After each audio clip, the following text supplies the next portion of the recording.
Монгол Улсын ерөнхийлөгчийн тухай хуулийн 15 дугаар зүйлийн 1 дэх хэсэг заасныг тус үндэслэн зарлиг болгох нь.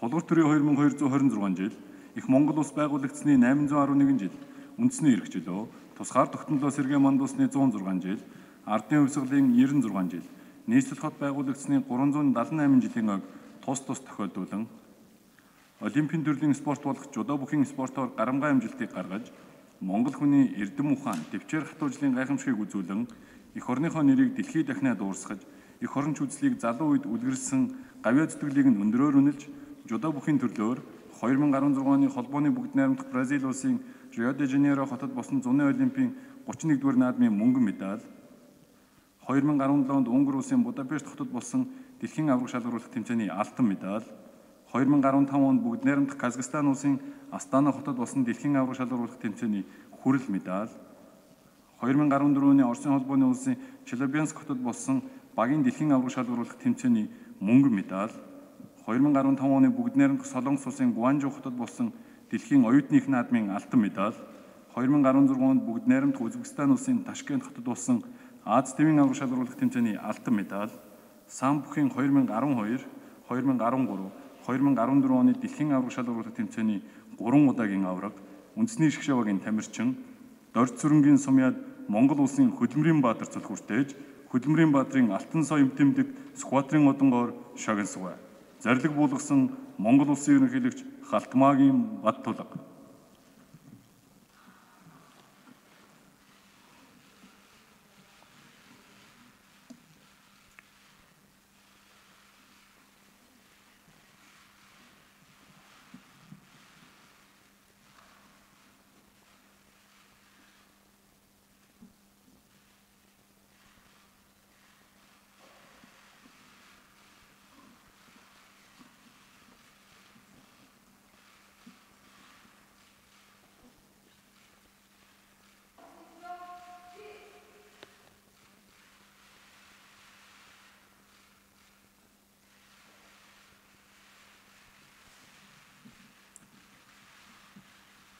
Монгол улсын ерөнхийлөгчийн зарлиг 2017 оны 10 дугаар сарын 25-ны өдөр дугаар 42 Төрийн ордон Улаанбаатар хот Ганбаатарын од баярт Монгол улсын гавьяат тамирчин цол хүртээх тухай.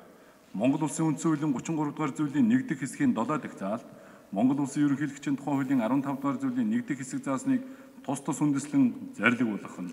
Тулгуур төрийн 2226 жил их Монгол улс байгуулагдсны 811 жил үндэсний эрх жилөө, тусгаар тогтнолоо сэргээн мандуусны 106 жил, ардын хувьсгалын 96 жил, нийслэл хот байгуулагдсны 378 жилийн ойг тус тохиолдуулан, Олимпийн төрлийн спорт болох жудо бүхийн төрлөөр онцгой амжилтыг гарган, эх орныхоо нэрийг төв дэлхийд дуурсгаж, олон улсын жудо бүхийн холбооны дэлхийн чансаанд 3 дугаарт ирэмблэгдэн, 2017 оны жудо бүхийн насан туршидын дэлхийн аварга шалгаруулах тэмцээний хүрэл медаль, жудо бүхийн дэлхийн цомын алт, мөнгө, хүрэл медаль, олон улсын жудо бүхийн холбооны их дуулаг Гран-при тэмцээний алт, мөнгө, хүрэл медаль, 2014 оны Азийн наадмын мөнгөн медаль, жудо бүхийн Аз тивийн аварга шалгаруулах тэмцээний мөнгө, хүрэл медаль, 2015 оны жудо бүхийн багийн дэлхийн аварга шалгаруулах тэмцээний хүрэл медаль хүртсэн, үндэсний шгшавагийн тамирчин Ганбаатарын од баярт Монгол улсын гавьяат тамирчин цол хүртээсгвэ.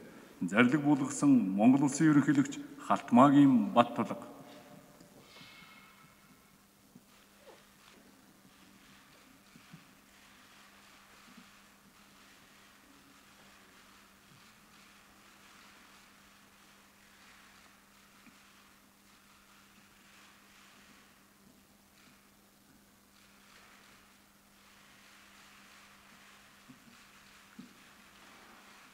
Өнөөдөр бас монголчуудын хувьд бол сайхан мэдээлэл өгдөг байна. Тэгээд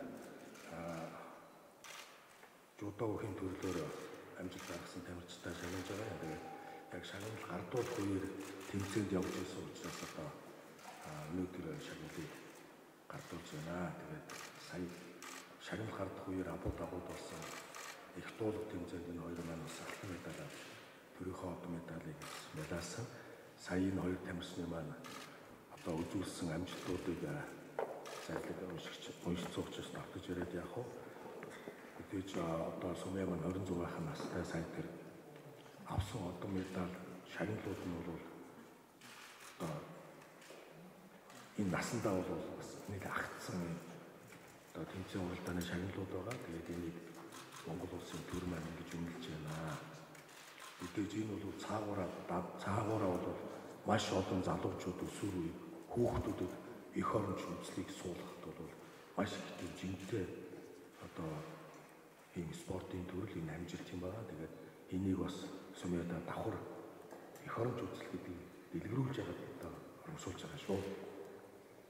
За хот хоёрын хувьд бол сая Будапешт одоо болсон дэлхийн шалгуур 17 оны тэмцээн нийт 73 кг-ийн 73 тамирч байгаас 6 мэрэгдсэн, 1 ялагдсан гэсэн. Хүрэл медаль гэдэг бол ялж авдаг юм медалаа. Тэгээд цаашдаа бас олон залуучуудын үргэлж энэ амжилтаа баталгаарай.